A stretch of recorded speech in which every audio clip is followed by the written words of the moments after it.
Yo, what's going on, guys? It's your boy 100 Hate here with a build tutorial for you guys. This is a super simple auto sorting system. I'm going to show you two different variations of the collecting point, just for what you need. Two different ones that we have is a hopper line system right here, where blocks go in a chest and go into the sorting system. Just keep in mind, this farm here, or this sorting system here, only has the option for 9,000 items per hour. Just keep that in mind if you're building bigger farms. This one over here, I have this for my personal guardian farm, which makes 55,000 items per hour.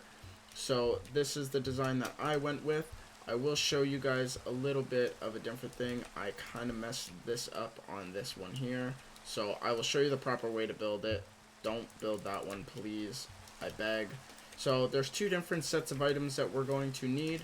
The first one I'm going to show you is for this direct build here, which consists of one comparator, 3 redstone dust, 1 redstone repeater, 6 chests, 6 blocks of your choice, 5 hoppers, 1 redstone torch.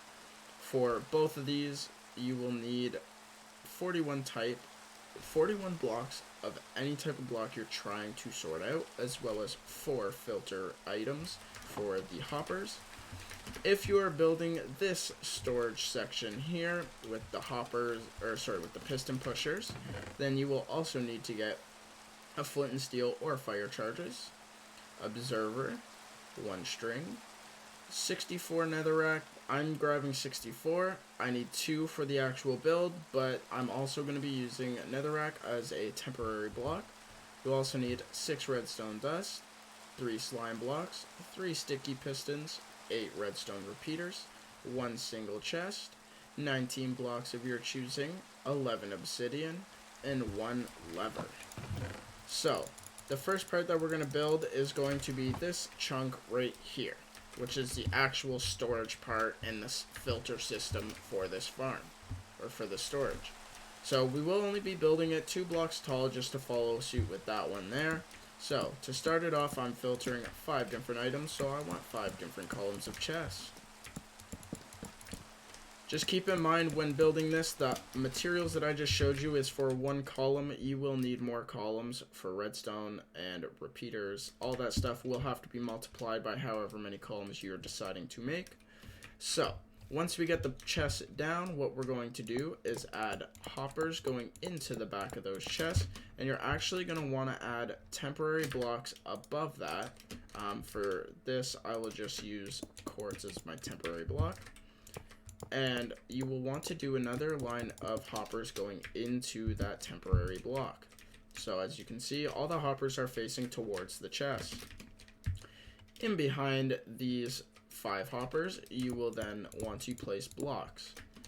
On top of those blocks you just placed, you will want to face 5 different comparators, and you want the double prongs here facing towards the hopper and the single one facing away. You do not want to turn it on, or else the system will not work properly. Next, what you're going to do is in behind the system, away from the chest, you will add 5 more blocks, just like so. You will go 1 block down on the blocks you just placed, and then you will go down diagonal by 1 more block. Then you will add 5 repeaters on that line that you just placed. And then on the other side, you'll place 5 redstone torches, just like so. The next part of the build, we will be placing blocks over top of these redstone repeaters, as well as behind the redstone repeaters. On top of these 15 blocks, you will just want to place some simple redstone dust. And the last part is 5 hoppers facing into the comparators. These 5 hoppers here are going to be your filter hoppers, meaning add 4 filter items in your 41 blocks, and make sure you do this in every single hopper before you try testing the system, or it will not work. The very last part of this build is going to be whether you want to do this sorting system or this style sorting. So this is just the chest. What you do here is you go 1 block above, 1 block past, and face hoppers going in that direction. If you are happy with that, then that is it. You have finished the build. You can guide this wherever you want it to go. That way you have one simple spot to put the blocks and they all filter from there. If you do not want to do that, you will then have to come over and grab these materials over here, and we will get on to the next part of this build. One thing I forgot to mention, you will need packed ice for this build. How much packed ice depends on how much you're actually going to be adjusting here. For this tutorial here, I did not set a limit. I think I'm using roughly 20 blocks. Nothing insane. So, what we're going to do is you're going to want to add ice right in front of that top line of hoppers. You want to make sure they're 1 block above these chests here. Then at one end, you're going to place down your nether rack with fire. This is going to be your deletion system, so anything that does not go into these hoppers will flow into fire and stop the lag from happening. Next, what you're going to want to do is you're going to want to block out by 3 blocks on the spot, these 2 spots here. And then on this block here, you're going to want to add a piece of ice. On the block beside it, you're going to place 1 piece of obsidian. Now on that piece of ice that you place that aligned with the hopper and the obsidian, you will place a single chest. This is going to be your guiding block here, so any block that goes up against there will be enough to go into the hoppers but still travel along the ice path. Next, what we're going to do is we're going to set up the first system here, which is going to require your observer, your string, redstone repeaters, redstone dust, your temporary blocks, your pistons, and your slime blocks, as well as some more packed ice. So what we're going to do is we're going to extend the obsidian block out, say 10 blocks for this. Actually, we will shorten it up. We'll go this many blocks here. At the very end of the ice, you're going to want to add 3 blocks of obsidian, just like so, and then 1 more out to make a little L shape. So, next what we're going to do is we're going to place a temporary block on that piece of obsidian. We're going to place a slime block behind it, place 2 more temporary blocks, break the first one there, and place a slime or a sticky piston into that slime block, just like this. Next, what we're going to do is we're going to want to add 1 piece of string on the ice pathway.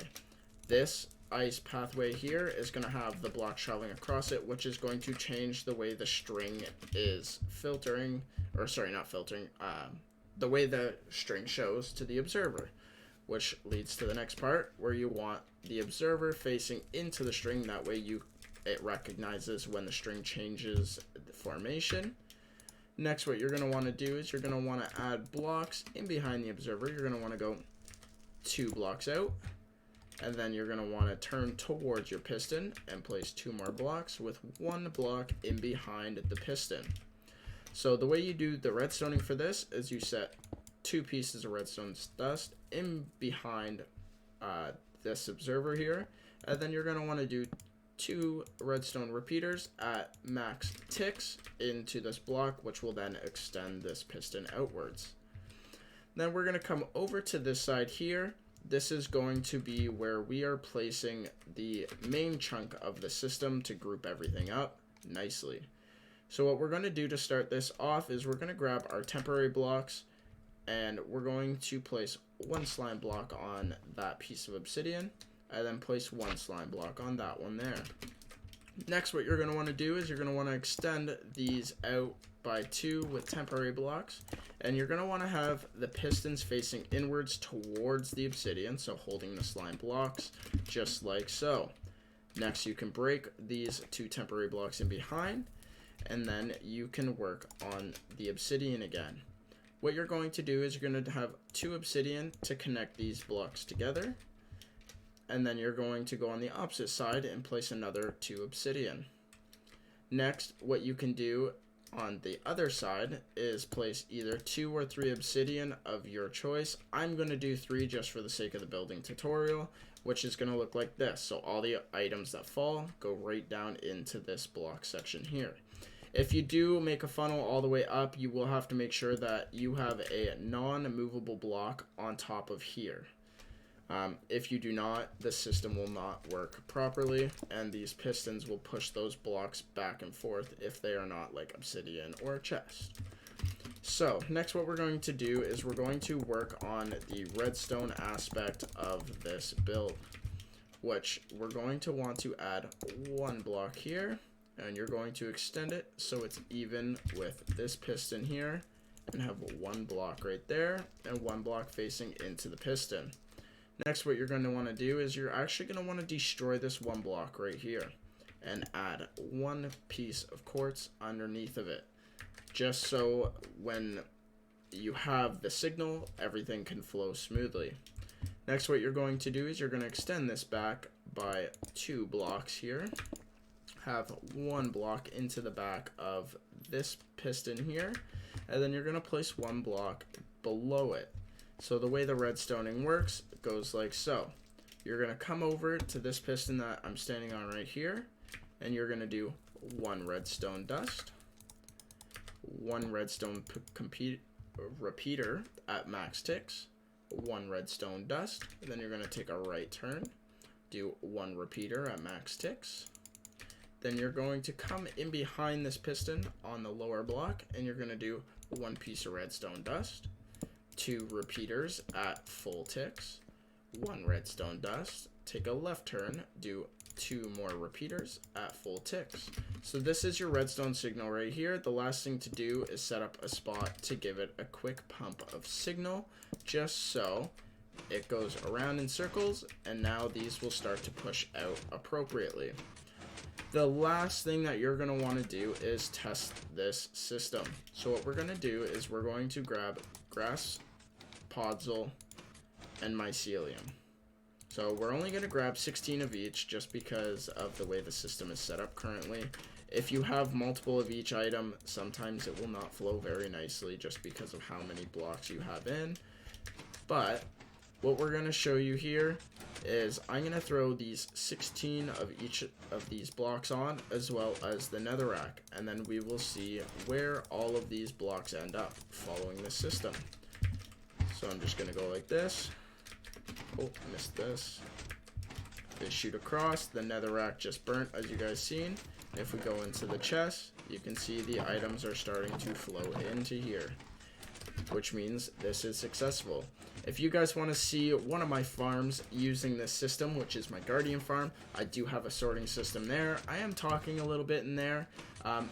If you guys want to see it, stick around. I'm going to play a clip of that right now. Thank you guys so much for watching, though. I really do appreciate it, and I hope you guys show a little bit of support here. If you have any type of flaws with this, feel free to comment in the section down below, and I will try to help you guys out with it if I can. And I hope to see you guys in the next tutorial, or maybe the start of my hardcore series. Have a good one, guys, and thank you. Alright, so now we are in my private world, and this is my guardian farm. I use the same storage system I just showed you guys. There's a little bit of a difference here. This is the piston pusher design, just because we are in the nether. This does work in the overworld as well. What we have here is they are dying on some chains right there. This is just a quick redstone clock that pushes the blocks, the items to the edge, which drops them into the chute.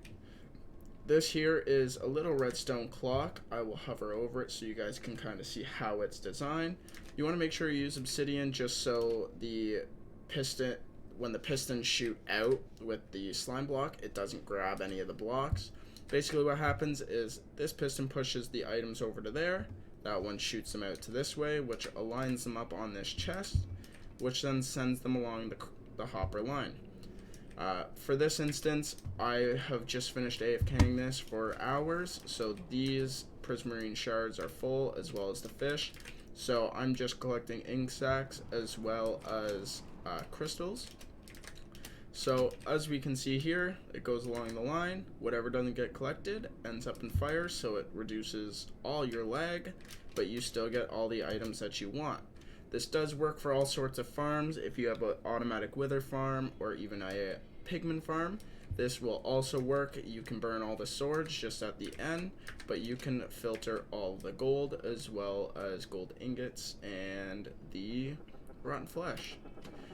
So like I said, if you guys do enjoy this episode, I hope you guys stick around for another episode or tutorial, and hope you guys all have a good one.